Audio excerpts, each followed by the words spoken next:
স্বার্থের এই পৃথিবীতে নিঃস্বার্থভাবে ভালোবাসার মানুষের খুবই অভাব। সবকিছুতেই স্বার্থ লুকিয়ে থাকে।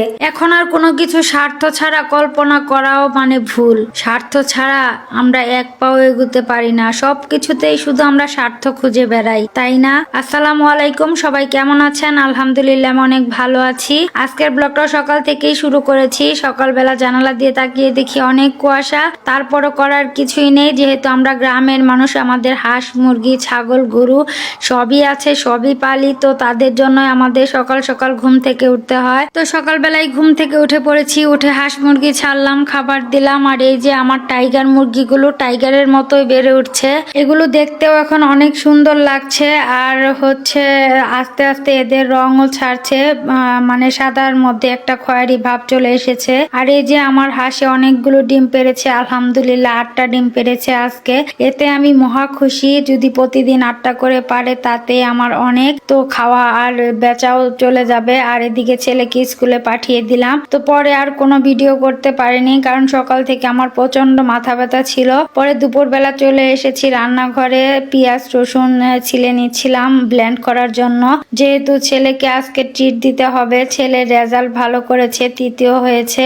অসুস্থ, তারপরে ওর জন্যই মোরগ পোলাও রান্না করতে হবে, কারণ গতকাল থেকেই মানে কি যে একটা অবস্থা শুরু করেছে। তাকে খাওয়াতে হবে, তাকে ট্রিট দিতে হবে। আগে আমরা যখন ছোট ছিলাম এগুলো বুঝতামই না, আর এখন এরা যাই করবে তাতেই খালি ট্রিট আর ট্রিট দিতে হয়। তো যাই হোক, সুন্দর করে সবকিছু রেডি করে তারপর চুলায় এসে পড়েছি। চুলায় পেঁয়াজ বেরেস্তা করার জন্য বসিয়ে দিয়েছিলাম। আমার বেরেস্তা করা শেষ, এখন উঠিয়ে নিচ্ছি। তারপরে কিছু বেরেস্তা আবার চুলায় রেখে দিয়েছি। এই বেরেস্তার ভিতরে আমি আগে থেকে মাখিয়ে রাখা মাংসগুলো দিয়ে দিলাম। আমি মাংসগুলো হচ্ছে টক দই আর লবণ দিয়ে মাখিয়ে রেখেছিলাম। তো সুন্দর করে একটু লেড়ে চেড়ে এর ভিতর এলাচ দারচিনি তেজপাতা আদা রসুন পেঁয়াজ বাটা মরিচের গুঁড়া ধনিয়ার গুঁড়া সবকিছু সুন্দর করে দিয়ে এখন একটু লেড়ে চেড়ে তারপর প্যাকেটের মশলাও দিব। যেহেতু আমার কাছে জয়ত্রী জয়ফল কিছুই নেই, তো প্যাকেটের মশলা দিয়ে সুন্দর করে কষিয়ে তারপর হচ্ছে ঢেকে দিব।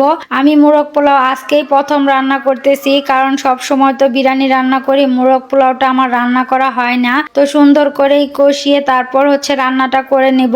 ইউটিউব থাকতে আর আমাদের কি চিন্তা বলেন? বাচ্চারা যাই খেতে চায় ইউটিউব দেখে যেরকম পারি বানিয়ে দেই। তো আমি হাফ কাপ দুধও দিয়ে দিলাম, যেহেতু আগে টক দই দিয়েছি। তো সব মিলিয়ে রান্নাটা করে নিচ্ছি, দেখি আল্লাহ ভরসা কেমন হয়। আজকেই প্রথম আমি মোরগ পোলাও রান্না করতেছি, জানি না কেমন হবে। আর এদিকে হচ্ছে ডিমের কোরমা করার জন্য চুলায় কড়াই বসিয়ে দিয়েছি, দিয়ে দিয়েছি তেল, দিয়েছি সামান্য লবণ আর হলুদ ডিম ভাজার জন্য।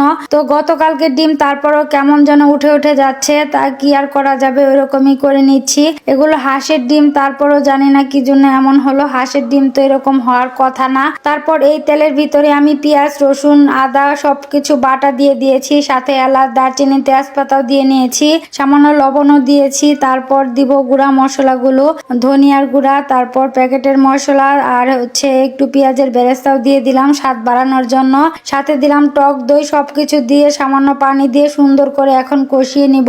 আর কষানো হয়ে গেলে ডিমগুলো দিয়ে তারপর হচ্ছে রান্নাটা করে নিব। সুন্দর করে আমি ডিমগুলো দিয়ে দিলাম, দিয়ে এখন লেড়ে চেড়ে তারপর হচ্ছে কয়েকটা কাঁচা মরিচও দিয়ে দিলাম, যাতে একটু ঝাল ঝাল হয়। তার সাথে আমি আবার চিনি অ্যাড করে দিলাম, দিয়ে এখন সুন্দর করে রান্নাটা করে নিব।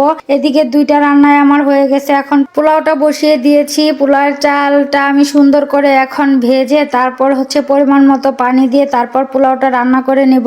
আসলেই কি বলবো, পোলাওটা না মানে আমি যেরকমই রান্না করি একদম খারাপ হয় না, একটু ঝরঝরা টাইপেরই হয়, একদম মানে গলেও যায় না, আবার ওই রকম চাল চালও থাকে না। আমি পানি মাপ দিয়েই ব্যবহার করি সব সময়। অনেকেই দেখি মানে আন্দাজে দিয়ে দেয়, তারপরও তাদের পোলাও অনেক সুন্দর হয়, কিন্তু আমি যেহেতু ওরকম পরিমাণটা বুঝি না, এজন্য আমি মাপ দিয়ে দেই। তো আমার পোলাওটাও মোটামুটি হয়ে এসেছে। এখন হচ্ছে মাংসটা দিয়ে তারপর আমি ভাপে রেখে দিব কিছুক্ষণ। আমার কিন্তু অলরেডি রান্না হয়ে গেছে পোলাও। তো তারপরেও মাংসটা দিয়ে একটু লেড়ে চেড়ে কিছুক্ষণ মানে দমে রেখে দিব, যাতে সুন্দর করে সবকিছু মিশে যায়। তো আমার রান্না মোটামুটি রেডি। এর মধ্যে যে কয়বার স্বামী আর সন্তান এসেছে, তাদের অনেক ক্ষুধা লেগেছে। তো আমার রান্না যেহেতু শেষ, এখন হাতের কাজও তো আছে, তো সেইগুলো সেরে তারপর সবকিছু রেডি করে দিয়েছি। তাদের খাবারের জন্য। তো সবাই মিলে একসাথে খাওয়ার আনন্দই কিন্তু আলাদা।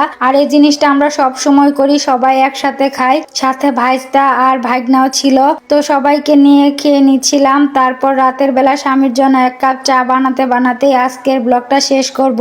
তো কেমন লাগলো আজকের ব্লগটা অবশ্যই জানাবেন। সামান্য ভালো লেগে থাকলে একটা লাইক কমেন্ট শেয়ার করে দিবেন। আর যেহেতু পাশে ওয়াচ হচ্ছে, হয়তো বা আমার ভিডিওতে একটু সাউন্ড যেতে পারে, সবার কাছে ক্ষমা চেয়ে নিচ্ছি। সবাই ক্ষমা সুন্দর দৃষ্টিতে দেখবেন। আর সবাই ভালো থাকবেন। আল্লাহ হাফেজ।